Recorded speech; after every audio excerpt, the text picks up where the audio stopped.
සාදු සාදු සාදු නමස්කාර වේවා බුදුරුවනට සමදා බුදු හිමි සරණ යමි නමස්කාර වේවා ධම්රුවනට සමදා සදහම් සරණ යමි නමස්කාර වේවා සංඝරුවනට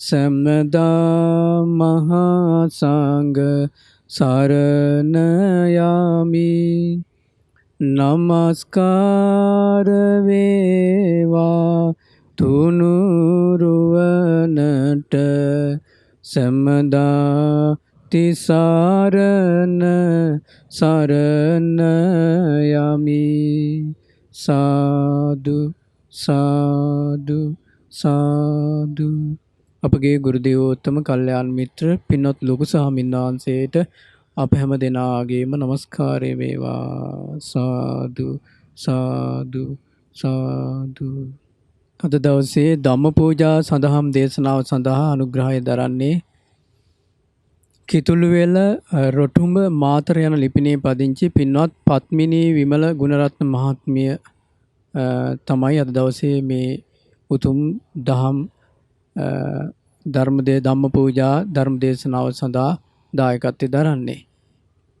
ඉතින් ඒ පින්නතුන්ට ගොඩාක් සතුටු වෙන්න පුළුවන් බොහෝ දෙනෙකුට උතුම් ධර්ම ශ්‍රවණය කිරීම පිණිස අනුග්‍රහය දරලා තමන්ගේ ජීවිතේ බොහෝ පිනක් රැස් කර ගන්නවා කියලා. ශ්‍රද්ධාවන්ත පින්වත්නි, ඒ භාග්‍යවත් අරහත් සම්මා සම්බුදුරජාණන් වහන්සේ තමන්ගේම විශිෂ්ට ප්‍රඥාවෙන් ජීවිතය අවබෝධ කරලා තමන්ගේම විශිෂ්ට ප්‍රඥාවෙන් තමන්ගේ ජීවිතය තේරුම් අරගෙන උන්වහන්සේ සියලු කෙලෙසුන්ගෙන් නිදහස් වෙලා මේ ලෝකෙට රහතන් වහන්සේ නමක් කියන ප්‍රතිඥා දුන්නා. ඒතර භාග්‍යතුන් වහන්සේ ජීවිතය අවබෝධ කළේ විශිෂ්ට ඥානෙන්. විශිෂ්ට ඥානෙන් කියන්නේ උන්වහන්සේ සාරා සංකේය කල්ප ලක්ෂයක් පුරාවට පෙරුම්දම් පුරලා පාරමී දම් සම්පූර්ණ කරලා තමයි උන්වහන්සේ මේ ලෝකයේ සම්මා සම්බුද්ධත්වයට පත් වෙලා වාසය කළේ. එතකොට බුදුරජාණන් වහන්සේ මේ විදියට මේ ලෝකෙට පහළ වෙලා අපිට මේ ලෝකෙන් නිදහස් වෙන උතුම් ධර්මයක් දේශනා කොට වදාලා. මේ ලෝකයෙන් නිදහස් වෙන සීල දුකෙන් නිදහස් වෙන උතුම් ධර්මයක් දේශනා කොට වදාලා. හැබැයි බුදුරජාණන් වහන්සේ මේ ලෝකයේ මිනිසුන්ගේ ප්‍රඥාවට තමයි පිටනන්නේ කතා කළේ. ඒ කියන්නේ මේ ලෝකේ නුවණැති අයට භාග්‍යවතුන් වහන්සේ දේශනා කරන ධර්මය අහලා ඒ ධර්මයේ තේරිලා බොහෝ දෙනෙක් ධර්මය අවබෝධ කළා. ඒතර බුදුරජාණන් ප්‍රඥාවන්ත කෙනා භාග්‍යවතුන් වහන්සේගේ ධර්මය අහලා තමන්ගේ ජීවිතයේ ප්‍රඥාව අනුව තමන්ගේ තියෙන ප්‍රඥාවට අනුව ජීවිතේ මෙහෙवला ධර්මය අවබෝධ කළා. දැන් මේ ලෝකේ නොඑක් ශාස්ත්‍රවරු පහළ වෙනවා. දැන් බුදුරජාණන් සින්න කාලේ සමහර ශාස්ත්‍රුන් වහන්සේලා පහළ වෙලා කිව්වා මරණින් පස්සේ මේ මුකුවත් නැහැ. එනතම මරණින් පස්සේ සදාකාලික වෙනවා කිව්වා. එහෙනම් සමහරු කිව්වා නෑ මුකුත් කරන්න ඕනේ නෑ, පින් කියලා වෙනම දෙයක් නෑ, පව් කියලා වෙනම දෙයක් නෑ. මේ 84000 යෝනි වල ඉපදුනාම ඔක්කොම එතනින්ම නිකම්ම නිදහස් වෙනවා කිව්වා.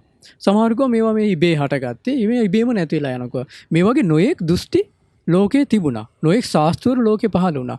ඒ අතර බුදුරජාණන් වහන්සේ පහළ වෙලා බුදුරජාණන් වහන්සේ මේ ලෝකේ චතුරාර්ය සත්‍ය ධර්මය මේ ලෝක සත්‍යයට දේශනා කළා. මේ ලෝකේ නුවණැති දෙවියන්ටත් නුවණැති මිනිසුන්ටත් මේ ධර්මයේ තේරෙන ආකාරයට භාග්‍යවතුන් වහන්සේ දේශනා කළා.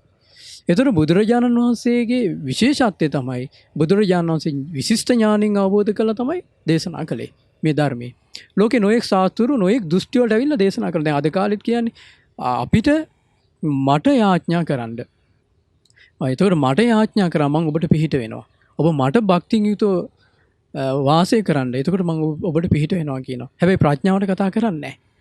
එතකොට හැබැයි බුදුරජාණන් වහන්සේ උන්වහන්සේට ගෞරවය බලාපොරොත්තු වෙන්නේ නැහැ. උන්වහන්සේට යදින්ද කිව්වේ නැහැ. උන්වහන්සේ සත්‍ය දේශනා කළා. හැබැයි සත්‍ය දේශනා කරනට එයා භාග්‍යවතුන් වහන්සේ කෙරේ පහදින්න ඕනි. හැබැයි පහදින්නේ නිකලස් ශාස්ත්‍රවරයෙකුට. නිකලස් ශාස්ත්‍රඥ වහන්සේ නමකට තමයි පහදින්නේ. ඒ පැහැදීම එයාට ධර්මයට එන්න ධර්මේ කරා එයා රැගෙන යන්න ඒක උපකාරක වෙනවා.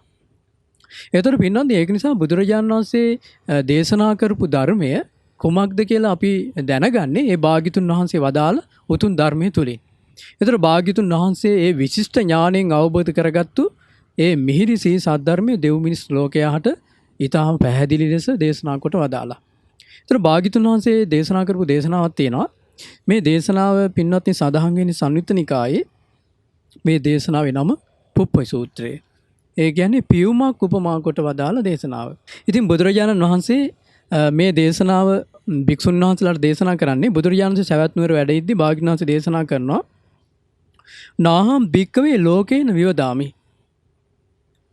ලෝකේච කෝ භික්කවේ මයා විවදති න භික්කවේ ධම්මවාදී කේනචි ලෝකස්මින් විවදති. භාග්‍යවතුන් දේශනා කරන මහණනි මේ ලෝක සත්‍ය සමග මං වාද විවාද කරන්නේ නැහැ කියනවා. මේ ලෝක සත්‍ය තමක බුදුරජාණන් වහන්සේ වාද විවාද කරන්න කෙනෙක් නෙවෙයි කියනවා. හැබැයි ලෝකයා තමයි කියන තථාගතයන් වහන්සේ එක්ක වාදෙට එන්නේ. බුදුරජාණන් දේශනා කරනවා ධම්මවාදී කෙනෙක් කවදාවත් වාදෙට යන්නේ නැහැ කියනවා. ධර්මවාදී කෙනෙක් මේ ලෝකේ කා සමගවත් වාද විවාද කරන්න යන්නේ නැහැ කියනවා. බලන්න පින්නත් මේ භාග්‍යතුන් වහන්සේ දේශනා කරන කාරණේනේ බුදුරජාණන් දේශනා කරනවා මේ ලෝකේන යොදාමි ලෝකෝචකෝ භික්කවේ මයා විවදති න භික්කවේ ධම්මවාචකේන්චි ලෝකස්මි විවදති. මහණෙනි මේ තථාගතයන් වහන්සේලා ලෝකේ කවදාවත් කාත් එක්කවත් වාද කරන්න යන්නේ නැහැ කිව්වා. ඒක කොයිතරම් සත්‍යයද කියන්නේ භාග්‍යතුන් වහන්සේ ගාවට කොච්චර පිරිස ආවද වාදේ කරන්න කියලා. හැබැයි භාග්‍යතුන් වහන්සේ සියලු දෙනාට වාදයේ වෙනුවට ඒ සියලු දෙනාටම ධර්ම ඉස්මතු කළා. ධර්මයම කියලා දුන්නා. ධර්මයම ඉස්මතු කරලා පෙන්වුවා. ඒතර බුදුරජාණන් වහන්සේ ඒ පැමිණෙන වාදයේ සඳහා එන හැම කෙනෙකුටම භාග්‍යවතුන් වහන්සේ ධර්මයෙන් කිව්වා. එහෙනම් බලන්න පින්නත් බුදුරජාණන් වහන්සේලා කවදාවත් මේ වාදයේ අනුසස් කිව්වේ නැහැ. දැන් සමහරු ඉන්නවා වාද කරන්න මේ දතකට හොඳට මැදගෙන ඉන්නවා. සමහරු භික්ෂුන් වහන්සේලා ඉන්නවා. ගිහියයි ඉන්නවා වාද කරන්න බලාගෙන ඉන්නේ. හැම තිස්සෙම වාද එන්න මාත් එක්ක වාද කරන්න කියලා මේ ලෝකෙට වාද ගැන කතා කරනවා. වාද ගැන කියනවා. හැබැයි බුදුරජාණන් වහන්සේ දේශනා කළා ධම්මවාදී කෙනෙක් ලෝකේ කවදාවත් වාද කරන්නේ නැහැ. වාදෙට යන්නේ නැහැ. එහෙනම් මේ ධම්මවාදී නැති අය තමයි. ඒගොල්ලන්ට ධර්මයේ නැති නිසා ධම්මවාදී කියපිනත් මේ ධර්මයේ කියන ධර්මයේ හැසිරෙන කෙනා. ධර්මයේම කියන ධර්මයේම හැසිරෙන කෙනා මේ ලෝකේ කවදාවත් වාද සඳහා යන්නේ නැහැ. මොකද එයාට වාදීන් ප්‍රයෝජනයක් නැහැ. මොකද එයාට ධර්මයේ තියෙනවා. ධම්මවාදී කෙනාට. මොකද එයා චතුරාර්ය සත්‍ය පවසන්නේ. චතුරාර්ය සත්‍ය ධර්මය තුළ එයා හැසිරෙන්නේ. නුවණ මෙහෙවන්නේ. ඒතර පින්නත් එහෙම නැතුව වාදේ අනුසස් කරගත්ත කෙනාගේ ස්වභාවය තමයි එයා වාද විවාද වල පැටලි ඉන්නවා. භාග්‍යවතුන් දේශනා කළ මේ වාද කරන්න මේ ධර්ම ඉගෙන ගන්න එපා කිව්වා. මොකද බුදුරජාණන්සේ කාලේ සමහර භික්ෂුන් වහන්සේලා හිටියා මේ සූත්ත ගෙය්‍ය ව්‍යාකරණ ගාථා උදාන ඉතිඋත්තක ජාතක අද්භූත ධම්ම වේදාල්ල කියන මේ නවාංග ශාස්ත්‍රීය ශාසනය මේ ඉගෙන ගත්තා. ධර්ම ඉගෙන ගත්තා. හැබැයි ඉගෙනගෙන ඒක වාද කරන්න පාවිච්චි කළා. වාද කරන්න මේ යොමු කළා. බුදුරජාණන්සේ දේශනා කළා මේ ධර්මයේ වාද කිරීමට යොමු කිරීම හරියට සර්පේ කල්ලන්න ඕන මිනිස්සෙක් සර්පෙකුගේ නැට්ටෙන් ඇල්ලුවා වගේ කිව්වා. පින්නදී සර්පේ කල්ලන්න ඕන මිනිස්සෙක් සර්පෙකුගේ නැට්ටෙන් ඇල්ලුවොත් ඒ සර්පයා තමන්ටම දෂ්ට කරනවා. තමන්ගේම ශරීරයට දෂ්ට කරනවා. ආන් ඒ වගේ කොහොම මේ ධර්මයේ වාද පිණිස යම් කිසි කෙනෙක් පාවිච්චි කරොත් එයා ඒක වාද කිරීමට පාවිච්චි කිරීම නිසාම එයා විනාශයටපත් වෙනවා කියලා භාග්‍යවතුන් වහන්සේ වදාලා. ඒකයි බුදුරජාණන් දේශනා කළේ ධම්මවාදී කෙනෙක් ලෝකේ කවදාවත් වාද කරන්න යන්නේ නැහැ කිව්වා. එහෙනම් පින්වත්නි ධර්මයේ අහන ධර්මයේ ඉගෙන ගන්න පිරිසක් වශයෙන් අපි ඒ භාග්‍යවතුන් වහන්සේගේ බුද්ධ වචනේ කෙරේ අපිට පැහැදීම තියෙන්න ඕනි. ඒ වචනයට අපි පහදින්න ඕනි. ඒක ඒ අවවාදය අපි පිළිගන්න ඕනේ. මොකන්ද මේ ධර්මයේ තියෙන්නේ වාද කරන්න නෙවෙයි. වාද විවාද කරන්න නෙවෙයි. මේ ධර්මයේ තියෙන ජීවිත අවබෝධ කරගන්න. ඒකයි බුදුරජාණන් වහන්සේලා මේ නොයේක ආකාරයේ මේ ජීවිත අවබෝධය පිණිස ධර්මයේ දේශනා කරලා තියෙන්නේ. ඉතින් ඒක නිසා බුදුරජාණන් දේශනා කළා මේ ධම්මවාදීයි ලෝකේ වාද කරන්න යන්නේ නැහැ කිව්වා. හැබැයි බුදුරජාණන් වහන්සේ එක්ක වාද කරන්න මේ ලෝකේ එනවා. ලෝකයා තථාගතයන් වහන්සේ එක්ක වාද කරන්න එනවා. තථාගතයන් වහන්සේ වාද කරන්නේ නැහැ කිව්වා. දැන් බලන්න අර උපාලි ගෘහපතියා නිගණ්ඨනාථ පුත්ත කී දෙනෙක් කිව්වද භාග්‍යවතුන් වහන්සේ ගාවට වාද කරන්න කියලා.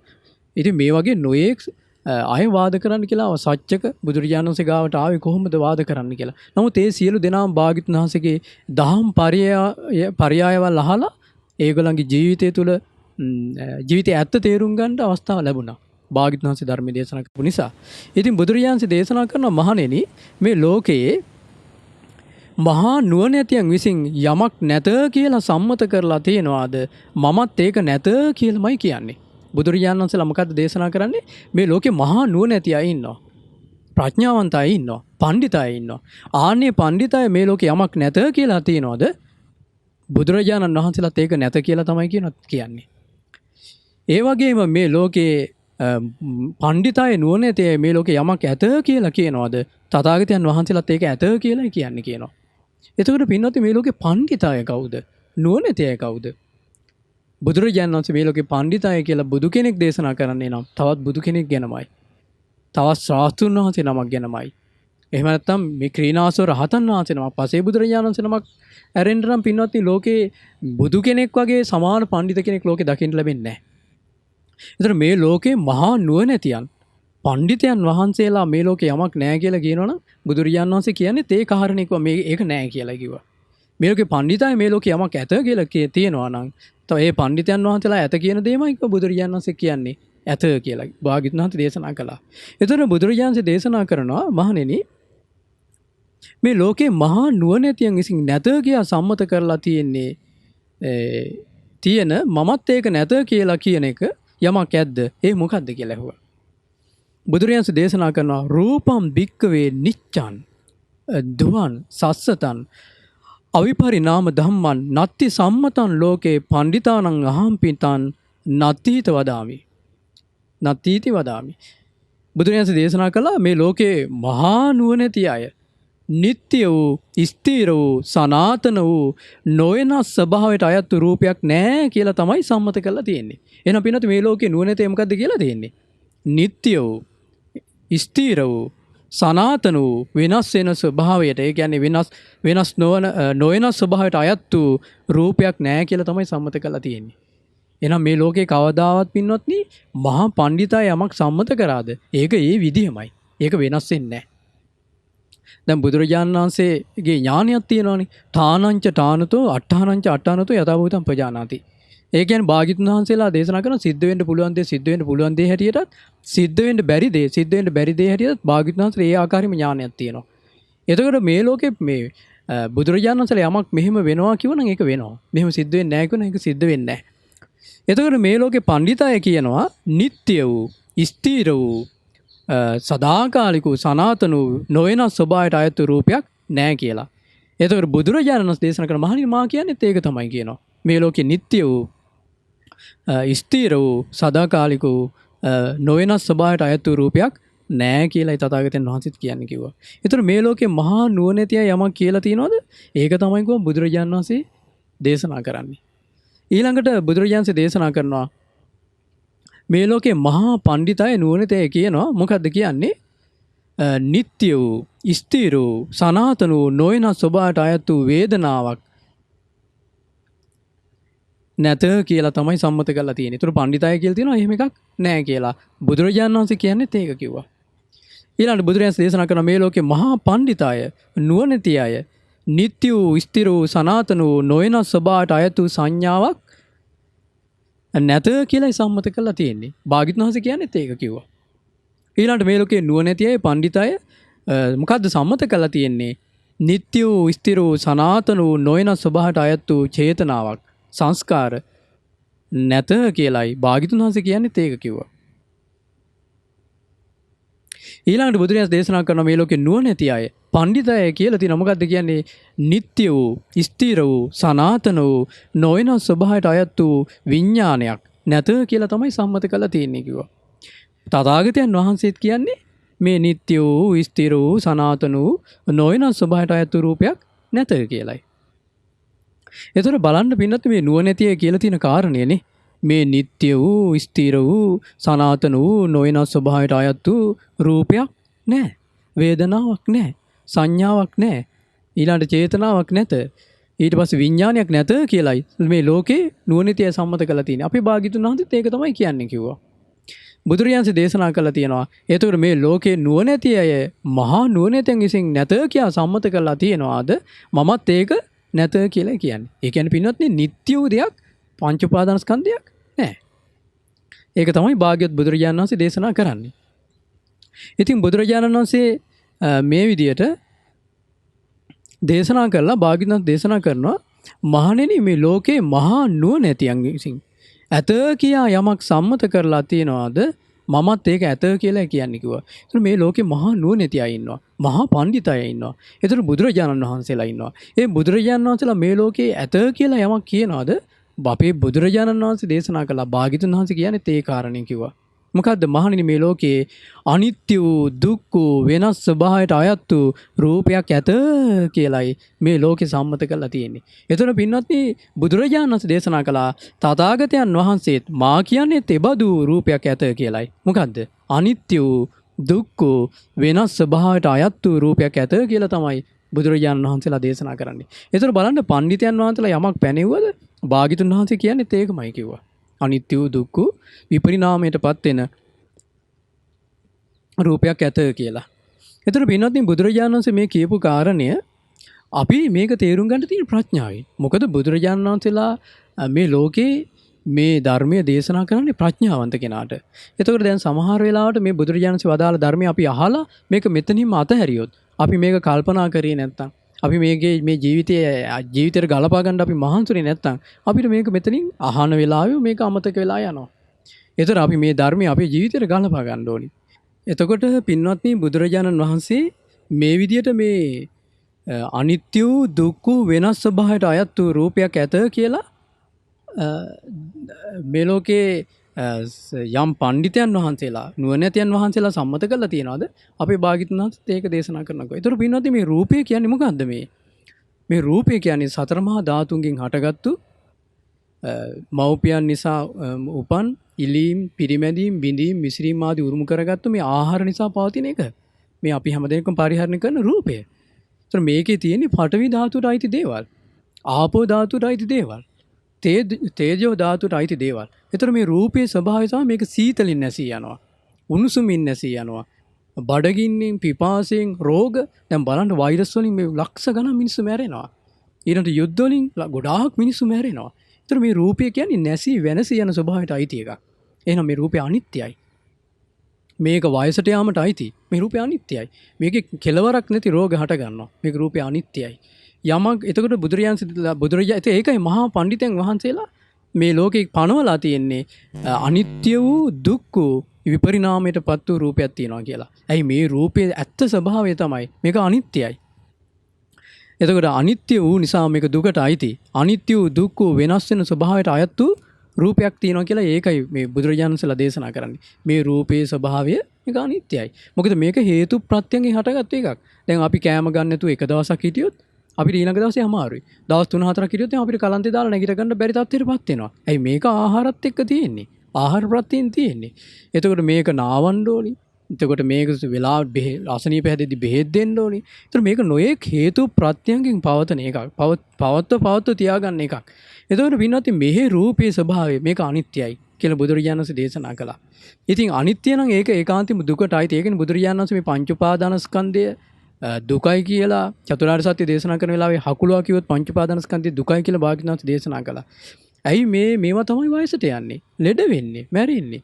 දැන් බුදුරජාණන් වහන්සේ දේශනා කළේ ඒකනේ මේ රූපේ මේකේ සතර මහා ධාතු මේ පඨවි ධාතුට අයිති දේවල් කේස්, ලොම්, නියපොතු, දත්, සම, මස්, නහරවැල්, ඇට මිදුළු, අකුගඩු, හෘද මාංශයේ හදවත, අක්මාව, පිත්තාශය, බඩදිව, පෙනහළු, කුඩා බඩවැල්, මහා බඩවැල්, ආමාශය, අසුචි ආදී මේකේ තියෙන්නේ මේ පොළොවට පස් වෙලා යන ස්වභාවයට අයිති ගොරෝසු දේවල්. ඊළඟට ජලයේ දිය වෙලා යන ස්වභාවයට අයිති දේවල්. උණුසුම් දේවල් වලට අයිති දේවල්. ඊළඟට මේ ශරීරයේ තියෙන වායු ධාතුවට අයිති දේවල්. ඒතකොට මේවා මේ සතර මහා ධාතු වලට එකතු වෙලා යන ස්වභාවයට අයිති. මේක මැරුණට පස්සේ මහ පොළොවට දැම්මට පස්සේ මේ ටික එකතු වෙලා යන පරිසරයට. එහෙනම් මේක හේතු ප්‍රත්‍යයෙන් හටගත්තු මේ රූපයේ ඇත්ත කතාව තමයි මේක අනිත්‍යයි කියලා බුදුරජාණන් වහන්සේ දේශනා කළා. මේක දුකයි. අනිත්‍ය වූ දුක්ඛ විපරිණාමයටපත් වෙන ස්වභාවයෙන් යුක්තයි රූපේ. එහෙම රූපයක් ඇත කියලා බුදුරජාණන් වහන්සේලා මේ ලෝකෙට හඬගා කියනවා. ඒතර බලන්න බුදුරජාණන් වහන්සේ දේශනා කළා එහෙම රූපයක් මේ ලෝකෙ තියෙන්නේ කියලා. ඒතර තමන්ගේ රූපේ වගේමයි බාහිර රූපත්. මම භාග්‍යතුන් වහන්සේ මේ රූපය ගැන නොඒක ආකාරයෙන් දේශනා කළා තියෙනවා. ආධ්‍යාත්මික බාහිර ගොරෝසු සියුම් හීන ප්‍රනීත දුර ළඟ මේ සියලු රූප බුදුරජාණන් වහන්සේ දේශනා කළේ මේවා හේතු ප්‍රත්‍යයෙන් හටගත්තු දේවල්. දැන් බුදුරජාණන් වහන්සේ එක අවස්ථාවක මේ පස් ටිකක් ගන්නවා මේ තමන්ගේ ශ්‍රී හස්තයට. අරගෙන ඒක නියපොත්තේ තියාගෙන භාග්‍යතුන් වහන්සේ දේශනා කරනවා මහණෙනි මේ ජීවිතේ මේ රූප වේදනා සංඥා සංකාර විඥාන කියන මේ පංච උපාදානස්කන්ධේ නিত্য වූ ස්ථිර වූ සදාකාලික වූ මේ පස්තික තරම් දෙයක්වත් තිබුණා නම් කවදාවත් මේ සසර දුකින් නිදහස් වෙන්න හම්බෙන්නේ නැහැ කො මේ නිවන් දැකලා. මේ සියලු දුකින් නිදහස් වෙන්න ලැබෙන්නේ නැහැ කො මේකේ නিত্য වූ ස්ථිර වූ සදාකාලික දෙයක් මේකේ තිබුණොත්. එහෙනම් බලන්න පින්නත එච්චර අර පස්තික නියපොතරංග මෙච්චර දෙයක්වත් මේකේ නিত্য වූ ස්ථිර වූ සදාකාලික දෙයක් මහණින් නැහැ කිව්වා. ඒතර බලන්න මේක අවබෝධ කරගන්න නැතුව කිව්වා මේ අවිද්‍යාවෙන් වැසුණු තණ්හාවෙන් බැඳුණු මේ සත්‍යය මේ සංසාරේ ඉපදෙමින් මැරෙමින් යන්නේ කියලා භාග්‍යතුන් වහන්සේ දේශනා කොට වදාලා. ඒ නිසා බුදුරජාණන් දේශනා කළා මේ ලෝකේ මහා නුවණැතියන් වහන්සේලා මේ ලෝකේ යමක්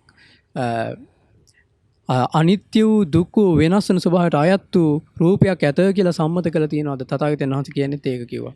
ඊළඟට මේකේ මහා නුවණැති අය මොකද්ද සම්මත කරලා තියෙන්නේ අනිත්‍ය වූ දුක්ඛ වූ වෙනස් වෙන ස්වභාවයට අයිති වූ විඳීමක් ඇත කියලායි සම්මත කරලා තියෙන්නේ.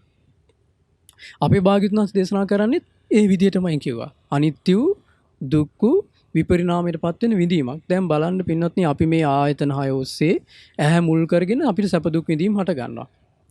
ඊට පස්සේ කන මුල් කරගෙන සැප දුක් උපේක්ෂා විඳීම් හට ගන්නවා. නාසය මුල් කරගෙන දිව මුල් කරගෙන කය මුල් කරගෙන මේ සිත මුල් කරගෙන සැප දුක් උපේක්ෂා විඳීම් හට ගන්නවා. සැප විඳීම් හට ගන්නවා, දුක් විඳීම් හට ගන්නවා. හැබැයි මේ විඳීම හට ගන්නවා වගේම ගොඩාක් කියලා තියෙනවද? නෑ. හටගත් තැනින් මේක ස්පර්ශයෙන් හට ගන්නවා. ස්පර්ශය නැති වෙනකොට නැතිලා යනවා. ආධ්‍යාත්මික ආයතනයි බාහිර ආයතනයි විඥානෙත් එක්ක එකතු වෙනවා. ඇහැ ඉදිරියට රූපයක් ආවම විඥාණයෙන් දැනගන්න ඔන්න ස්පර්ශයෙන් විඳීමක් හට ගන්න. ඒ කරුණු තුන එකතු වීම ස්පර්ශය විඳීමක් හට ගන්නවා. හටගත් සැනින් නැතිලා යනවා අනිත්‍යයි. ඒතර මේ විඳීම කියන එක තියෙන හේතු ප්‍රත්‍යයන්ගේ. ඒ තමයි ස්පර්ශය. ස්පර්ශයෙන් හටගෙන ස්පර්ශය නැතිවීම නැතිලා යනවා. අපි මේ ජීවිතේ මේ සැප විඳීම් කොච්චර විඳිනවද? හැබැයි මේවා අනිත්‍ය වී යනවා. අපිට මේවා අනිත්‍ය වෙනවනේ කියලා අනිත්‍ය මෙනෙහි වෙන්නේ නැහැ. දුක් විඳීම් හට ගන්නවා. ඒ දුක් විඳීම් නිසා රණ්ඩු සරුවල් නොයේ ප්‍රශ්න හට ගන්නවා. ඒ දුක් විඳීම් අනිත්‍ය වෙන ස්වභාවය අපිට මෙනෙහි වෙන්නේ නැහැ. අපි මුලා වෙනවා. නමුත් මේ උපේක්ෂා විඳීම් අනිත්‍ය වෙනවා. අපි තේරුම් ගන්නෑ. මේ ලෝකයේ පින්වත්නි මේ භාග්‍යතුන් වහන්සේ වදාළ සත්‍ය මේ නිතර අපේ ජීවිතේ දකින්න තියෙන එකක්. ඒතකොට මේක ප්‍රඥාවෙන් දැක්කොත් විතරයි කෙනෙකුට ජීවිතේ මෙහෙම දුකක් තියෙනවා කියලා තේරුම් ගන්න අවස්ථාවක් තියෙන්නේ. ඒකයි භාග්‍යවතුන් වහන්සේ දේශනා කළේ මේ වේදනාව හේතු ප්‍රත්‍යයෙන් හටගත් එකක්. හැබැයි වේදනාවේ ලක්ෂණය තමයි මේ වේදනාව දිය බුබුලක් වගේ නැතිලා යනවා. අනිත්‍යයි.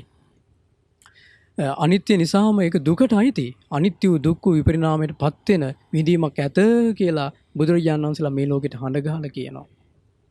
ඊළඟ බුදුරජාණන් දේශනා කළා මහණනි මේ ලෝකේ මහා නුවණැතියන් වහන්සේලා මේ ලෝකේ මේ ප්‍රඥාවන්ත පණ්ඩිතයන් වහන්සේලා මේ ලෝකෙට අනිත්‍ය වූ දුක්ඛ විපරිණාමයටපත් වෙන සංඥාවක් තියෙනවා කියලා දේශනා කරනවා. භාග්‍යවතුන් වහන්සේ කියන්නේත් ඒක අනිත්‍ය වූ දුක්ඛ විපරිණාමයටපත් වෙන සංඥාවක් තියෙනවා කියලා. ඒතර මේ සංඥාව කියලා බුදුරජාණන් දේශනා කළේ පින්වත්නි දැන් අපි රූප හඳුනා ගන්නවා. ඇසින් රූප හඳුනා ගන්නවා. කනින් ශබ්ද හඳුනා ගන්නවා. නාසයෙන් ගඳ සුවඳ හඳුනා ගන්නවා. දිවෙන් රස හඳුනා ගන්නවා. කයෙන් පහස හඳුනා ගන්නවා.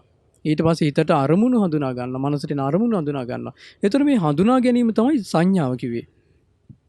අපි නිල් පාට, රතු පාට, කහ පාට, සුදු පාට මේ විදිහට පාට හඳුනා ගන්නවා. ඒතර මේ සංඥාවේ ස්වභාවය තමයි හඳුනා ගන්නවා.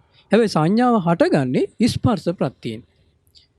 ආධ්‍යාත්මික ආයතනයි බාහිර ආයතනයි විඥානෙත් එක්ක එකතු වුණාම මේ කරුණු තුනක එකතු වීම ස්පර්ශයයි. ඒ ස්පර්ශයෙන් තමයි විඳින්නේ. විඳින දේ තමයි හඳුනාගන්නේ. ඒතර සංඥාව හටගන්නේ ස්පර්ශයෙන්. ස්පර්ශය නැති වෙනකොට සංඥාව නැතිලා යනවා. එහෙනම් සංඥාවේ ස්වභාවය තමයි අනිත්‍යයි. නමුත් පින්වත්නි මේ ලෝකේ ගොඩාක් අපි මේ සංඥාවට රැවටිලා ඉන්නේ. භාග්‍යතුන් වහන්සේ දේශනා කළ සංඥා විපල්ලාස අසුබ දෙයක්මයි කිව්ව සුබ වශයෙන් හඳුනාගන්නේ. අනිත්‍ය දෙයක්මයි නිට්ටය වශයෙන් හඳුනාගන්නේ. අනාත්ම දෙයක්මයි ආත්ම වශයෙන් හඳුනාගන්නේ. දුක් දෙයක්මයි සැප වශයෙන් හඳුනාගන්නේ. ඒතර සංඥා විපල්ලාසයක් මේ අපේ ජීවිතේ තියෙන්නේ. ඒතර බුදුරජාණන් වහන්සේ නමක් පහළ වෙලා තමයි මේකේ ඇත්ත දේශනා කරන්නේ. ඒ තමයි අනිත්‍ය වූ දුක්ඛ විපරිණාමයටපත් වෙන සංඥාවක් තියෙනවා කියලා. ඒකනේ භාග්‍යවතුන් වහන්සේ අසුබ දේ අසුබ වශයෙන් බලන්න කිව්වේ. අනිත්‍ය දේ අනිත්‍ය වශයෙන් බලන්න කිව්වේ. දුක් දේ දුක් වශයෙන් බලන්න කිව්වේ. තමන් වශයෙන් පවත්තන්න බැරි දේ අනාත්ම වශයෙන් ඒ විදිහට බලන්න කියලා බුදුරජාණන් වහන්සේ දේශනා කළානේ. ඒතර ඒ බුදුරජාණන් වහන්සේ මේ සංඥාවේ ඇත්ත ස්වභාවය මේ ලෝකෙට දේශනා කළා. පැනෙව්වා. ඒ තමයි මේ සංඥාව අනිත්‍යයි. දුකයි විපරිණාමයටපත් වෙනවා. ඊළඟ භාග්‍යවතුන් වහන්සේ දේශනා කළා මේ ලෝකේ මහා නුවණැති අය, මහා පඬිතය කියලා තියෙනවා. මොකද්ද? අනිත්‍ය වූ දුක්ඛ වූ වෙනස් වෙන ස්වභාවයට අයත් වූ සංස්කාර ඇත කියලා. කියන්නේ චේතනා. ඒතර මේ සංස්කාර අනිත්‍ය වූ දුක්ඛ වූ විපරිණාමයට පත් වෙන ස්වභාවයෙන් යුක්තයි. එතකොට අපි දැන් රූප ගැන චේතනා පහළ කරනවා. ඊළඟට ශබ්ද ගැන චේතනා පහළ කරනවා. ගන්ධ සුවඳ ගැන චේතනා පහළ කරනවා. රස ගැන චේතනා පහළ කරනවා. පහස ගැන අරමුණු හිත හිතා ඒවා ආපු අරමුණ කෙරෙහි නැවත නැවත චේතනා පහළ කරනවා. ඒතර මේක මේ ස්වභාවයේ භාග්‍යවතුන් දේශනා කළ චේතනාවේ ස්වභාවය ආයි කර්ම හදනවා අපිට. දැන් සංස්කාර භාග්‍යවතුන් විස්තර කරන්නේ සංකතං අபிසංකරන්ති සංකාරණ. ඒ කියන්නේ සංස්කාරයක් ආයම සංස්කාරයක් හදනවා. රූපය ආයමත් රූපයක් හදනවා. වේදනාව ආයමත් ආය රූපයක් හදනවා. එතකොට සංඥාව ආයමත් සංඥාවක් හදනවා. චේතනාව ආයමත් චේතනාවක් හදනවා. විඥානය ආයමත් විඥානයක් හදනවා. එතකොට අபிසංස්කරණය කරනවා. එතකොට පින්වත්නි බුදුරජාණන් වහන්සේ දේශනා කළා මේ සංස්කාර ස්පර්ශයෙන් තමයි හටගන්නේ. ස්පර්ශය නැතිවීමෙන් නැතිලා යනවා. මේ චේතනාව ස්පර්ශයෙන් හටගන්නවා. ස්පර්ශය නැතිවීමෙන් නැති වෙන. එහෙනම් චේතනාව අනිත්‍යයි. ඒතර මේ වගේ කොච්චර අපේ ජීවිතේ අපිට චේතන හටගෙන තියෙනවද? හට ගන්නවද? අනාගතේ කොච්චර හටගනීද? ඇයි අපි මේ ආයතන ආයෝසේ දකින්න රූප ඔස්සේ කොච්චර චේතනා පහළ කරනවද? ඒතර මේ චේතනාවේ ලක්ෂණය අනිත්‍ය වී යනවා, අනිත්‍ය වී යනවා. හැබැයි මේක දකින්නේ මේක දකින්න නම් මේක දියුණු කරපු ප්‍රඥාවක් පින්වත්නි ඒ මනුස්ස ජීවිතේ මේක දකින්න කෙනෙකුට තියෙන්න ඕනි. ඒකයි බුදුරජාණන් වහන්සේලා පඬිතුයන් වහන්සේලා අනිත්‍ය වූ දුක්ඛ වූ විපරිණාමයට පත් වෙන චේතනාවක් තියෙනවා කියලා පනවනවාද? අපි භාග්‍යතුන් වහන්සේ ඒක කියන්නේ. දේශනා කරන්නේ.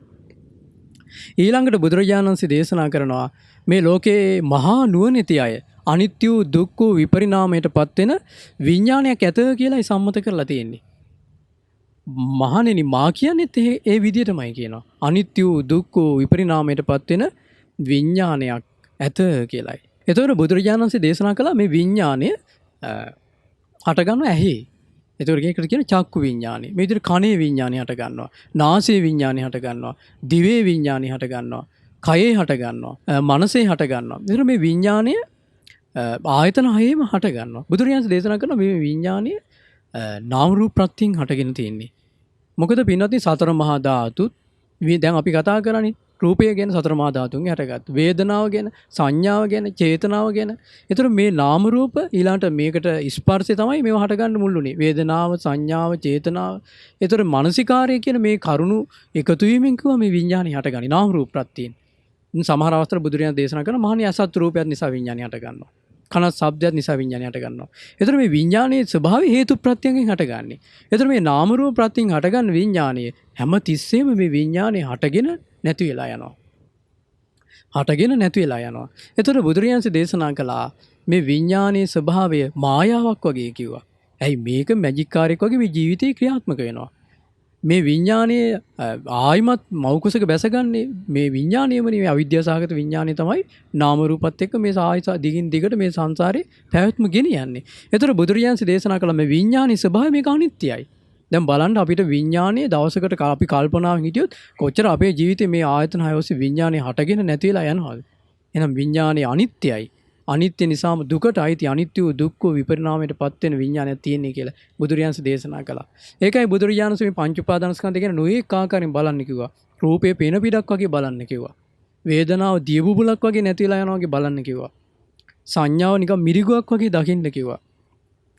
ඊළඟ බුදුරජාණන් වහන්සේ මේ චේතනාව නිකන් අරටුවක් හොයාගෙන මිනිස්සේ කෙහෙල් වනාන්තරයට ගිහිල්ලා කෙහෙල් ගහ පතුරු ගහ බලන අරටු වෙනවා වගේ චේතනාව දිහා බලන්න කිව්වා. මොකද කෙහෙල් ගහක අරටුවක් නැහැ. ඒ වගේ මේ චේතනාව හරයක් නැති දෙයක් වශයෙන් දකින්න කිව්වා. ඒතකොට චේතනාව දිහා ඒ විදිහට බලන්න කිව්වා.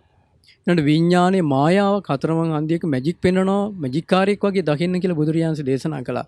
ඒතකොට මේ වගේ ස්වභාවය පින්වත්නි බුදුරජාණන් දේශනා කළා අනිත්‍යයි දුකයි විපරිණාමයට පත් වෙනවා. මේ ලෝකේ මහා පඬිතුයන් වහන්සේලා යමක් ඒ විදිහට දේශනා කළා තියනවාද?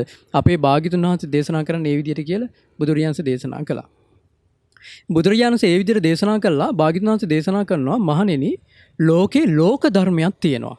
තථාගතයන් වහන්සේලා ඒක ගැඹුරින් අවබෝධ කරනවා. මනවින් අවබෝධ කරලා ඒ විදිහට තථාගතයන් වහන්සේලා ඒක ගැඹුරින් අවබෝධ කරලා මනවින් අවබෝධ කරලා මේ ලෝක සත්‍යයට ඒක ප්‍රකාශ කරනවා. දේශනා කරනවා. පණවනවා පිහිටුවනවා විවරණය කරන බෙදලා විස්තර වශයෙන් ඉස්මතු කරලා පෙන්නනවා මහණෙනි තථාගතයන් වහන්සේ යම් දෙයක් ගැඹුරින් අවබෝධ කරනවා නම් මනවින් අවබෝධ කරනවා නම් ගැඹුරින් අවබෝධ කරලා මනවින් අවබෝධ කරලා ප්‍රකාශ කරනවා නම් දේශනා කරනවා නම් පණවනවා නම් පිහිටවනවා නම් විවරණය කරලා බෙදා විස්තර කරලා ඉස්මතු කරලා පෙන්නනවා නම් ලෝකේ ඇති ලෝක ධර්මය මොකද්ද? දැන් බලන්න බුදුරජාණන් වහන්සේලා මේ ලෝකේ ලෝක ධර්මය අවබෝධ කරනවා කියනවා. ඒක අවබෝධ කරලා ගැඹුරින් මනවින් අවබෝධ කරලා මේ ලෝක සත්‍යයට ඒක දේශනා කරනවා කියනවා. ඒක ප්‍රකාශ කරනවා කියනවා. පණවනවා, පිහිටවනවා, විවරණය කරනවා, බෙද පෙන්නනවා. දැන් බුදුරජාණන් වහන්සේ මේ ධර්මයේ නොඑක ආකාරයෙන් නොඑක පරයයන්ගෙන් දේශනා කළා තියෙනවා. ධාතු වශයෙන් බලන්න, මේ සංසාර ගමන වශයෙන් මේ සංසාරේ ආපු ගමන ආපස්සට බලන්න. ඊළඟට මේක පටිච්චසමුප්පන්න වශයෙන් බලන්න, පංච උපාදානස්කන්ධ වශයෙන් බලන්න, ආයතන වශයෙන් බලන්න. මේ විදිහට භාග්‍යවතුන් වහන්සේ නොඑක ආකාරයෙන් මේක බෙද විස්තර වශයෙන් දේශනා කරනවා කියනවා. ඉස්මතු කරලා පෙන්නනවා කියනවා. එතකොට බුදුරජාණන් දේශනා කරන මේ ලෝකයේ ඇති ලෝක ධර්මය මොකද්ද? පින්වත් මහණනි ලෝකයේ ඇති ලෝක ධර්මය නම් රූපයයි කියනවා. එතකොට බුදුරජාණන් මේ ලෝක ධර්මය හොඳට අවබෝධ කළා මේ රූපය. එතකොට බුදුරජාණන් මේ රූපය අවබෝධ කළා. ඒක මේ ගැඹුරින් අවබෝධ කළා. මනවින් අවබෝධ කළා. ලෝක සත්‍යයට දේශනා කළා. ප්‍රකාශ කළා. ඊට පස්සේ පැනෙව්වා, පිහිටෙව්වා, විවරණය කළා, බෙදලා විස්තර වශයෙන් දේශනා කළා. ඉස්මතු කරලා පෙන්නුවා. එතකොට මේ ඉස්මතු කරලා දේශනා කළා. ඉතින් බුදුරජාණන් දේශනා කරන ඉතින් තථාගතයන් වහන්සේ මේ රූපය කියන ධර්මය, ඒ කියන්නේ මේ රූපයේ ස්වභාවය දැන් බලන්න රූපය ගැන භාග්‍යතුන් වහන්සේ මේ රූපේ ආස්වාදේ බලන්න කිව්වා. ආදීනව බලන්න කිව්වා. දැන් සාමාන්‍යයෙන් අපි ආස්වාදයට තමයි එළි වාසය කරන්නේ. නමුත් ඒකේ ආස්වාදයක් තියෙනවා. ආස්වාදය වශයෙන් දකින්න ඒක පොඩි එකක් කියලා බුදුරජාණන් වහන්සේ. ආදීනේ දකින්න කිව්වා. ඒකේ නිස්සාරණේ දකින්න කිව්වා.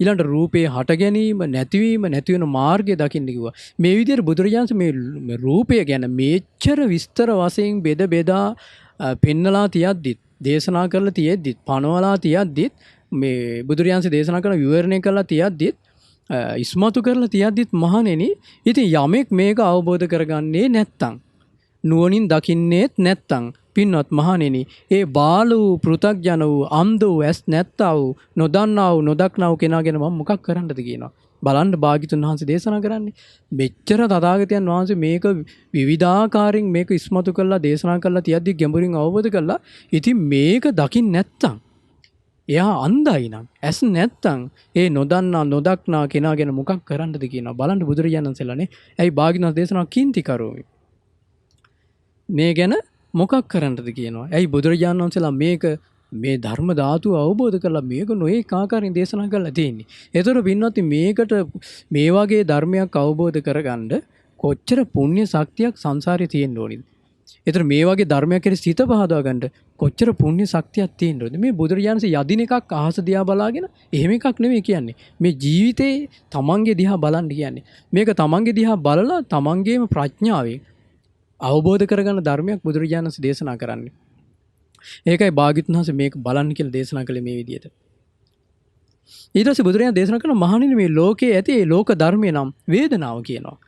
ඒක තමයි භාග්‍යවතුන් වහන්සේ ගැඹුරින් අවබෝධ කළේ, මනවින් අවබෝධ කළේ, බෙදලා පෙන්වුවේ විස්තර වශයෙන්. ඊළඟ සංඥාව, චේතනාව, විඥාණය බුදුරජාණන් දේශනා කරන මහණෙනි මේන්න මේ පංච උපාදානස්කන්ධ ධර්මයන් තථාගතයන් වහන්සේලා ගැඹුරින් අවබෝධ කරලා මනවින් අවබෝධ කරලා ප්‍රකාශ කරනවා, දේශනා කරනවා, පණවනවා, පිහිටුවනවා, විවරණය කරනවා, බෙදා ඉස්මතු කරලා පෙන්නනවා කිව්වා. දැන් ඔය එක වෙලාවක බුදුරජාණන් වහන්සේ භික්ෂුන් වහන්සේලා වස් කාලයක භාග්‍යවතුන් වහන්සේ මුණ ගැහෙන්න ආවා. ඒ ආපු වෙලාවක බුදුරජාණන් වහන්සේගෙන් අවසර අරගෙන ඈත ප්‍රදේශයකට හුදකලාවේ වස් සමාදන්ගෙන ඒ භික්ෂුන් වහන්සේලා භාග්‍යවතුන් වහන්සේලා වන්දනා කරලා පිටත් වුණා. ඉතින් උන්වහන්සේලා මේ වස් කාලේ පුරාවටම ගොඩාක් මහන්සියලා ධර්මය පුරුදු කළා. හැබැයි ධර්මය අවබෝධ කරගන්න බැරි වුණා. හැබැයි බොහෝ මහන්සියලා ධර්මය පුරුදු කළා. බොහෝ වීරියෙන් ධර්මය පුරුදු කළා. ඉතින් එදා වස් කාලේ අවසන් වුණාට පස්සේ භික්ෂුන් වහන්සේලා භාග්‍යවතුන් වහන්සේ මුණ ගැහෙන්න වැඩියා. වැරලා භාග්‍යවතුන් වහන්සේට වන්දනා කරලා භාග්‍යවතුන් වහන්සේ දැක්කා මේ භික්ෂුන් වහන්සේලා බොහෝ මහන්සියලා ධර්මය පුරුදු කළා. හැබැයි ධර්මය අවබෝධ කළේ නැහැ. හැබැයි ධර්ම අවබෝධ කරන පුණ්‍ය සංස්කාරයේ අභ්‍යන්තරයේ තියෙනවා. ධර්මයේ 500 භික්ෂුන් වහන්සේලාට මේ හැකියාව තියෙනවා. බුදුරජාණන්සේලා භාග්‍යවතුන් වහන්සේ දැක්ක මොකද පින්නත් භාග්‍යවතුන් වහන්සේට ඉන්ද්‍රිය පරෝපරියත් ඥානෙ තියෙනවා. ඉන්ද්‍රිය පරෝපරියත් ඥානෙ. ඒ කියන්නේ අන් අයගේ තුල ශ්‍රද්ධා, වීරිය, සති, සමාධි, ප්‍රඥා කියන මේ ඉන්ද්‍රිය ධර්ම දියුණු වෙන ආකාරය පිරිහෙන ආකාරය කියන බුදුරජාණන් වහන්සේට පරිපූර්ණ අවබෝධයක් තියෙනවා. බුදුරජාණන් වහන්සේ දැක්කා මේ භික්ෂුන් වහන්සේලා 509ම කාශ්‍යප බුද්ධ ශාසනය පැවිදිලා ඉඳලා තියෙනවා. පැවිදි වෙලා මොකද්ද පුරුදු කරලා තියෙන්නේ? අනිත්‍ය භාවනාව පුරුදු කරලා තියෙනවා. ඒතර ඒ අනිත්‍ය භාවනාව පුරුදු කළා ඒ පුරුදු කරපු පුණ්‍ය සංස්කාරය අභ්‍යන්තරයේ තියෙනවා. ඒ පුරුදු කරපු දේ අභ්‍යන්තරයේ තියෙනවා. බුදුරජාණන් වහන්සේ දැක්කා. භාග්‍යතුන් වහන්සේ දැකලා භාග්‍යතුන් වහන්සේ ඒ භික්ෂුන් වහන්සේලා දේශනා කළා මේ මහණෙනි මේ කාම භවය, රූප භවය, අරූප භවය මේ ලෝකේ තියෙන මේ සියලු භවයන් තුළ සියලු සංස්කාර හේතු ප්‍රත්‍යයෙන් හටගත්තු දේවල්. මේ හේතු ප්‍රත්‍යයෙන් හටගත්තු සියලු සංස්කාර වල මහණෙනි ඇලෙන්න සුදුසු නැහැ. නොඇලෙන්නමයි සුදුසු කියලා භාග්‍යතුන් වහන්සේ මේ භික්ෂුන් වහන්සේලාට නොඇලීම ගැන ධර්මයේ දේශනා කළා. භාග්‍යතුන් වහන්සේ දේශනා කරනවා සබ්බේ සංඛාරා අනිච්චාති යදා පඤ්ඤාය පස්සති අත නිබ්බින්දති දුක්ඛේ ඒස මග්ගෝ විසුද්ධිය. සබ්බේ සංඛාරා අනිච්චාති මේ හේතු ප්‍රත්‍යයෙන් හටගත්තු සියලු සංස්කාරයෝ අනිත්‍යයි කියලා කෙනෙක් ප්‍රඥාවෙන් දකිනවනම් බුදුරජාණන් දේශනා කළා අත නිබ්බින්දති දුක්ඛේ එයා මොකද කරන්නේ දුක ගැන කලකිරෙනවා. ඇයි පින්වත්නි මේ හේතු ප්‍රත්‍යයෙන් හටගත්තු සියලු දේවල් අනිත්‍යයි කියලා දකිනකොට එයා ඒ අනිත්‍ය දේ දුකයි කියලා දකිනවනේ. අත නිබ්බිදි දුක්ඛේ ඒස මග්ගෝ විසුද්ධිය. එතකොට එයා අර දුක ගැන අවබෝධයෙන් යුක්තවම කලකිරෙනවා. ඒක තමයි කියනවා මේ පිරිසුදු වෙන්න තියෙන මාර්ගය. ඒස මග්ගෝ විසුද්ධිය. මොකද්ද? මේ හේතු ප්‍රත්‍යයෙන් හටගත්තු සංස්කාරයන්ගේ අනිත්‍ය දකින්න එක. මොකද පින්වත්නි මේ රූපයේ ඇත්ත ස්වභාවය මේක අනිත්‍යයි කියලා දකින්න කිව්වා. මොකද බුදුරජාණන් දේශනා කරන්නේ තථාගතයන් වහන්සේ මේ රූපය ගැඹුරින් අවබෝධ කරනවා. ගැඹුරින් අවබෝධ කළා තමයි මේ ලෝකෙට දේශනා කරන්නේ. මනවින් අවබෝධ කළා තමයි දේශනා කරන්නේ. ඒක තමයි බුදුරජාණන් ඉස්මතු කරලා දේශනා කරලා තියෙන්නේ. ඒතර බුදුරජාණන් දේශනා කළා මේ සතරමා ධාතුන් හටගත්තු රූපේ මේ ඇත්ත ස්වභාවය දකින්න කියලා. ඉතින් අර භික්ෂුන් වහන්සේලාට භාග්‍යතුන් වහන්සේ මේ විදිහට පංච උපාදානස්කන්ධයේ මේ ජීවිතයේ සියලු සංස්කාරයන්ගේ අනිත්‍ය දකින්න කියලා ධර්මයේ දේශනා කළ ගාථාව දේශනා කරනකොට ඒ භික්ෂුන් වහන්සේලා 509ගේ අභ්‍යන්තරයේ අනිත්‍ය දකින සංස්කාරය තිබුණු නිසා ඒ ආසනයේම අරහත්ත්වයටපත් වෙනවා. භාග්‍යතුන් වහන්සේගේ දහම් පද ගාථා පද 4න් යුතු ගාථාව ආදී අරහත්ත්වයටපත් වෙනවා. ඒතර බලන්න පින්නත් ඒ සංසාරේ පුරුදු කරපු දේ අපතේ ගියේ නැහැ. දැන් සමහරු කියනවා මේ අනිත්‍ය භාවනාව කියන්නේ මේ කියව ඉන්න එකක් නෙවෙයි කියනවා. මෛත්‍රී කියන්නේ සජ්ජායනා කරින්න එකක් නෙවෙයි කියලා කියනවා. හැබැයි පින්වත්නි භාවනා කරන්න අමාරු කෙනෙක් ඒ සජ්ජායනා කරන එකත් එයාට ඒක තාලයකට කීයක හිටියත් ඒ කියන එක එයාට බොහෝ උපකාර වෙනවා. මොකද ඒකම තමයි එයාගේ මානසිකාරයට මොකද භාග්‍යවතුන්සේ වචසා පරිචිතා ඒ කියන්නේ වචනයෙන් පුරුදු කරන්න කියලා මේ ධර්මයේ දේශනා කළා. ඒක නිසා සමහරු ඉන්නවා ඔය ගරහනවා අති පඬිතය ඉන්නවනේ මේ ලෝකේ දැන් නියම පඬිතය බුදුරජාණන් වහන්සේලා. නමුත් සමහරු ඉන්නවා ගරහනවා තාලෙට කියනවා කියලා. ඒකට හේතුව තමයි අර ගුණයක් දකින්න බැරිකම. ඒ ගුණය දකින්න බැරි නිසා ගරහනවා. නමුත් මේක තාලයකට කිය ඉන්න කෙනා ඊළඟ දවසේ එයා ඒක තාලයකට කියන්නේ නැතුව නුවණින් විමසන කෙනෙක් බවට පත් වෙනවා. ඇයි එයාට ඒක මතක හිටියා. දැන් සමහර අම්මලා ඉන්න අකුරු බෑ. සමහර අම්මලාට සමහර වයසට ගිහපු අය ඉන්නවා කවදාවත් අකුරු ඉගෙනගෙන නැහැ. පොත් කියවලා නැහැ. සමහරට අහගෙන ඉන්න දෙයක් සජ්ජායනා කරලා කටපාඩම් කරගන්න එහෙම. අහගෙන තමයි මේ ධර්මයේ පාඩම් කරගෙන ටික ටික පුරුදු කරගන්නේ. හැබැයි මේ පුරුදු කරගන්න දේ මේකේ අනිත්‍ය තේරුම් ගන්නට මහන්සි වෙන එක අපතේ යන්නේ නැහැ. මොකද භාග්‍යතුන් වහන්සේ වදාළේ සුළු මොහොතක් අනිත්‍යයි කියලා මෙනෙහි කරනවාද ඒකත් බොහෝ උපකාර වෙනවා කියලායි භාග්‍යතුන් වහන්සේ දේශනා කළේ. ඒතකොට මේ යමෙක් මේ පංච උපාදානස්කන්ධයේ අනිත්‍ය ගැන කල්පනා කරලා තියෙනවා නම් එයාට ඒක බොහෝ උපකාර වෙනවා. ඒක ගැන අපිට කියන්න බෑ. සකස් වෙන සංස්කාරය ගැන අපිට කියන්න බෑ. මොකද බුදුරජාණන් වහන්සේලා තමයි ඒක දන්නේ. ඒක නිසා පින්වත්නි අපේ ජීවිතේ අපිට ඊට ලැබෙන හැම වෙලාවකම අපි මේ ජීවිතේ අනිත්‍ය දැන් කෙනෙකුට මේ දැන් සතර මහා ධාතුන්ගෙන් හටගත්තු මේ රූපය මේක අනිත්‍යයි මේක හේතුන්ගෙන් හටගත්තු දෙයක් මේක සීතලෙන් නැසී යනවා උණුසුමින් නැසී යනවා බඩගින්න නිසා නැසී යනවා නොයෙක් රෝග වලින් නැසී යනවා කියලා කල්පනා කරන්න පුළුවන් නම් කෙනෙකුගේ ජීවිතේට ඒක එයාගේ ජීවිතේ ලොකු භාග්‍යයක්. මොකද පින්වත්නි අපි දන්නේ දැන් සමහර උපාසකම්මලා ඉන්නවා ජීවිත කාලේ ගොඩාක් සිල් අරගෙන ඔහෙ බෑ කියලාගෙන සිල් අරගෙන එනවා. හැබැයි ජීවිතේ ඇත්ත චුට්ටක්ව කල්පනා කරන්න මහන්සි වෙන්නේ නැහැ. අර කියන දේ අහගෙන ඉන්නවා. ජීවිතේට හැබැයි එක දෙයක් හරි ජීවිතේට එකතු කරගෙන ඒක හරි සජ්ජායන කර කර හරි ඒක පුරුදු වෙලා ඒක චුට්ටක් හරි කල්පනා කරොත් මේ ජීවිතයේ ඇත්ත කතාව මේ රූපේ අනිත්‍ය ස්වභාවය මේ වේදනාවේ අනිත්‍ය ස්වභාවය ආදී එතකොට ඒක අයාගේ ජීවිතේට සංසාර ගමනට පින්නත් එකතු වෙනවා. මොකද අපි මේ අහන බණ පද අපේ සංසාර ගමනට එකතු වෙනවා. එතකොට අපි මේ පුරුදු කරන දහම් පද අපේ සංසාර ගමනට එකතු වෙනවා. ඒතර මේවා අරගෙන තමයි අපිට මේ සංසාර ගමන යන්න තියෙන්නේ. මොකද අපි සුගතියේ ගියත් අපි මේ ධර්මය අහලා තිබුණොත් සුගතියේ ගියත් අපිට මේ දහම් කතාව ඇහුණොත් අපි ටක් ගාලා මේ මනුස්ස ලෝකේ අහපු ධර්මයනි කියලා අපි තේරුම් ගන්නවා. ඒක නිසා බුදුරජාණන් වහන්සේ වදාළ ධර්මයේ ශ්‍රවණය කිරීම කියන එක කවදාවත් ඒ කෙනාගේ ජීවිතේට අපතේ යන්නේ නැහැ. ඒ ධර්මයේ සජ්ජායනා කිරීම කියන එක අපතේ යන්නේ නැහැ. ඒ ධර්මයේ නුවණින් විමසීම කියන එක කෙනෙකුට සුළු මොහොතක් කරත් ඒක අපතේ යන්නේ නැහැ. ඒක සංසාර ගමනට උපකාර වෙනවා. ඉතින් ඒක නිසා මේ ලෝකේ පඬිතයන් වහන්සේලා තමයි මේ ධර්මය අවබෝධ කළේ. නුවණැතියන් වහන්සේලා තමයි මේ ධර්මය අවබෝධ. ඉතින් ඒක නිසා බුදුරජාණන්සේ දේශනා කළා. ඒක නිසා තථාගතයන් වහන්සේලා මේ ධර්මය ගැඹුරින් අවබෝධ කළා. මනවින් අවබෝධ කළා. මේ ලෝකෙට මේක මොකද කරන්නේ? ප්‍රකාශ කරනවා. විස්තර වශයෙන් දේශනා කරනවා. භාග්‍යවතුන් වහන්සේ දේශනා කරන පනවනවා, පිහිටුවනවා, විවරණය කරනවා, බෙදලා විස්තර කරලා ඉස්මතු කරලා පෙන්නනවා. ඉතින් බුදුරජාණන් දේශනා කළ මේ විදිහට පංච උපාදානස්කන්ධය ගැන තථාගතයන් වහන්සේ මේ රූපය ගැන, වේදනාව ගැන, සංඥාව ගැන, චේතනාව ගැන, විඥානය ගැන පින්නොත්නි නොඒක ආකාරයෙන් දේශනා කළා. දැන් භාග්‍යවතුන් වහන්සේ දේශනා කරනවා මහණෙනි මේ රූපේ මේ පංච උපාදානස්කන්ධය මේව අනිත්‍යයි කියලා බලන්න කියනවා. මේව දුකයි කියලා බලන්න කියනවා. මේව රෝගයක් වගේ බලන්න කියනවා. මේක මේ ගඩුවක් වගේ බලන්න කියනවා. ඊට පස්සේ මේක පීඩාවක් වගේ බලන්න කියනවා. හුලක් වගේ බලන්න කියනවා. අනුන්ට අයත් දෙයක් වගේ බලන්න කියනවා. නැසි වෙනසි සිඳි බිඳි යන දෙයක් වගේ බලන්න කියනවා. ශූන්‍ය වූ දෙයක්, හිස් දෙයක්, මම මගේ කියන දෙයින් හිස් වූ දෙයක් වශයෙන් බලන්න කියනවා. මේක තමන්ගේ වශයෙන් පවත්වන්න බැරි දෙයක් වශයෙන් බලන්න කියනවා. දැන් බුදුරජාණන්සේ ඒ වගේ මේ පංච උපාදානස්කන්ධය ගැන බලන්න කියනවා. දැන් එක වෙලාවක භික්ෂුන් වහන්සේලාට බුදුරජාණන් දේශනා කරනවා මහණෙනි මේ නිරයක් තියෙනවා කියනවා. ඒ තමයි මේ ඇහෙන් දැක්කොත් අමනාප රූපයක්මයි දකින්නේ කියනවා. ඒ නිරේ. ඒ කියන්නේ ඇසට කිසිසේත්ම සතුටක් ඇති වෙන්නේ නැති අතිශයින්ම භයානක රූප පේන්නේ කියනවා. භයානක ශබ්ද ඇහෙන්නේ කියනවා. භයානක ගඳ සුවඳ දැනෙන්නේ මේ ගඳ දැනෙන්නේ කියනවා. ඊළඟට භයානක පහත රස මේව ලැබෙන්නේ කියනවා. භයානක අරමුණු එන්නේ කියනවා. ඒතර ඒ නිරේ ඊතරම් භයානක මේ අරමුණු තියෙන්නේ කියනවා කෙනෙකුට හිතාගන්න බැරි ආකාරයි. ඒ නිරේ බුදුරජාණන් දේශනා කරනවා. ඒතර භික්ෂුන් වහන්සේලාම දේශනා කරන භාග්‍යවතුන් වහන්සේ ඒ නිරේ ඊතරම් භයානකයි නම් ඒක මහා දුකක් නේද කියලා. ඒ වෙලාවේ බුදුරජාණන් දේශනා කරන මහණෙනි ඊට වඩා දුකක් තියෙනවා කියනවා. ඒ තමයි මේ සංසාර ගමන මේ පංච උපාදානස්කන්ධය අවබෝධ නොකිරීම ඊට වඩා මහා දුකක් කියනවා. මොකද පින්නත් ඒකේ කොයි ජීවිතයක හරි අවසන් වෙනවා. නමුත් මේ කෙලවරක් නැති සංසාරේ මේ පංච උපාදානස්කන්ධය අවබෝධ නොකිරීම ආයි දිගින් දිගට මේක අපි සංසාර ගමනේ අරගෙන යනවා. ඒකයි බුදුරජාණන් දේශනා කළේ තථාගතයන් වහන්සේ මෙච්චර මේ පංච උපාදානස්කන්ධය මේ විදිහට බෙදලා විස්තර වශයෙන් දේශනා කළා තියෙද්දිත් මහණෙනි මේක අවබෝධ කරගන්නේ නැත්තම් ඒ අන්ධ වූ ඇස් නැත්තා වූ නොදන්නා වූ නොදක්නා වූ කෙනා ගැන මම මොකක් කරන්නද කියන බලන්න බුදුරජාණන් වහන්සේ අපේ ගැන කොච්චර අනුකම්පාවක් ඇති වෙන්නද නේ. මේ ලෝක සත්‍යය මෙච්චර මේ දුක ගැන තථාගතයන් වහන්සේලා ඉස්මතු කරලා තියෙද්දිත් මේක අවබෝධ කරගන්න නැහැ කියලා තථාගතයන් වහන්සේලාට මෙහෙම සිතුවිලි ඇති වෙනවා.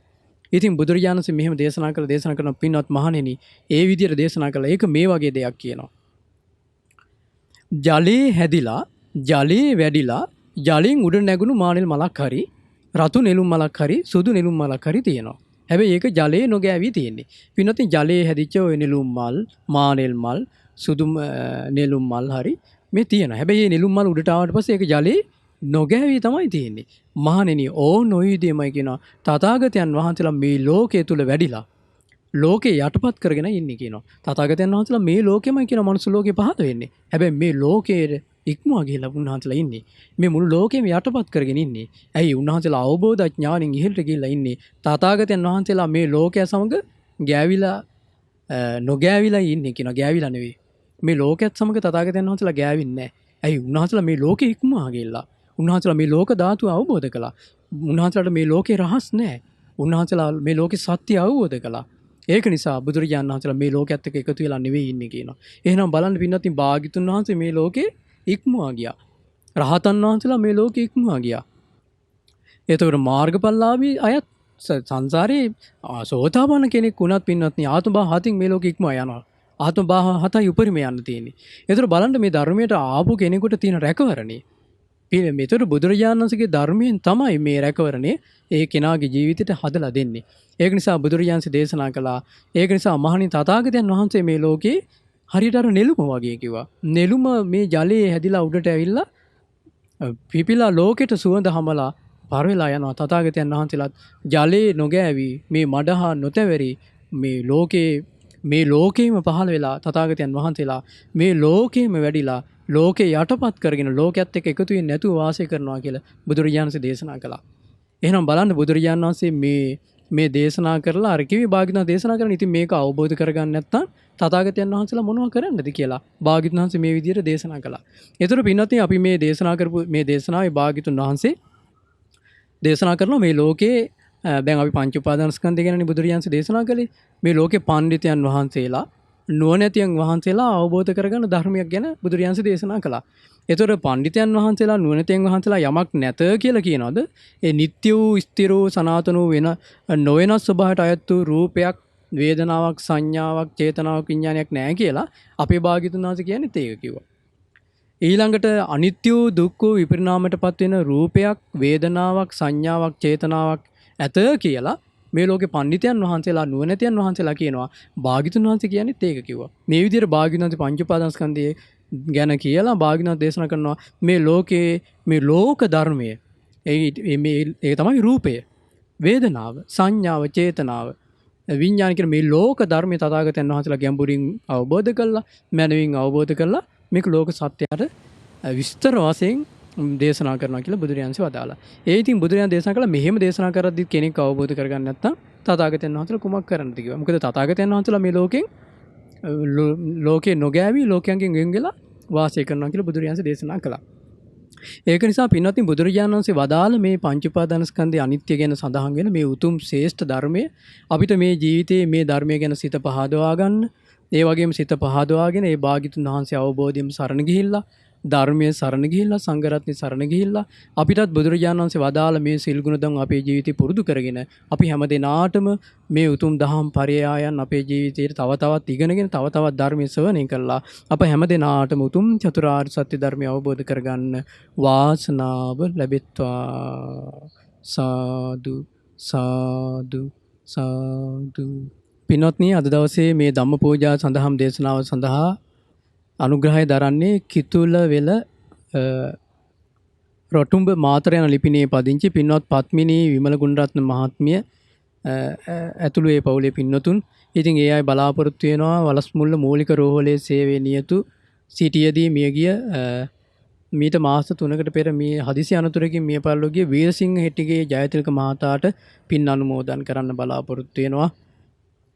දෙවියන්ටත් ලොකු ස්වාමීන් වහන්සේ ඇතුළු සියලු ස්වාමීන් වහන්සේලාටත් මිය පරලෝකීය චන්ද්‍රදාස විමල ගුණරත්න පියාණන්ට ටෙනිසන් වික්‍රමරත්න මාමාට අන්දරේයස් මහානාම සීයාට සහ ජේ.කේ යසෝහාමි අත්තම්මා ඇතුළු මිය පරලෝකීය සියලු ඥාතීන්ට මේ සියලු පින් අනුමෝදන් කිරීමට බලාපොරොත්තු වෙනවා. ඒ වගේම දායකත්ව දරුවෝ හැම දෙනා නම් මියගේ ඥාතීන්ටත් මෙවර ශිෂ්‍යත්ව විභාගයට මුහුණ දීමට බලාපොරොත්තු වෙන සිටින WH ජයනිදු චාමිකර පුතණුවන්ට සෙත් ප්‍රාර්ථනා කරන්නත් බලාපොරොත්තු වෙනවා. සුජීවත්ව සිටින දෙපාර්ශ්වයේ දෙමව්පියන්ට නිදුක් නිරෝගී සුවපත් භාවය පිණිසත් ඒ වගේම දායකත්ව දරුවෝ හැම දෙනාට පවුලේ සියලු දෙනාටත් කොරෝනා වෛරසයෙන් පීඩාවටපත් හැම දෙනාට පින් අනුමෝදන් කරන්න බලාපොරොත්තු වෙනවා. ඒ රැස් කරගත් සියලුම පුණ්‍ය ධර්මයන් අපි අනුමෝදන් කරමු. පින් කැමති සියලුම දෙවියන්ට අල්පේ සාකි මහේ සාකි පින් කැමති සියලු දෙවියෝ මේ පින් දැක බලා සතුටින් අනුමෝදන් වෙත්වා. දෙවියන් දිව්‍ය ආයුෂ වර්ණ සැප බලයෙන් වැඩෙත්වා. සද්ධාදී සීක බල ධර්මයන්ගෙන් දියුණු වෙත්වා. දෙවියන්ට දුතුන් ධර්ම අවබෝධී පිණිස මේ පින හේතු වාසනා වෙත්වා. සාදු සාදු. රැස් කරගත් සියලුම පුණ්‍ය ධර්මයන් මේ පින්තුන් නමින් මිය පරලෝකීය ඒ නම් සඳහන් කළ සියලු ඥාතීන්ට මේ පින් අනුමෝදන් වෙත්වා.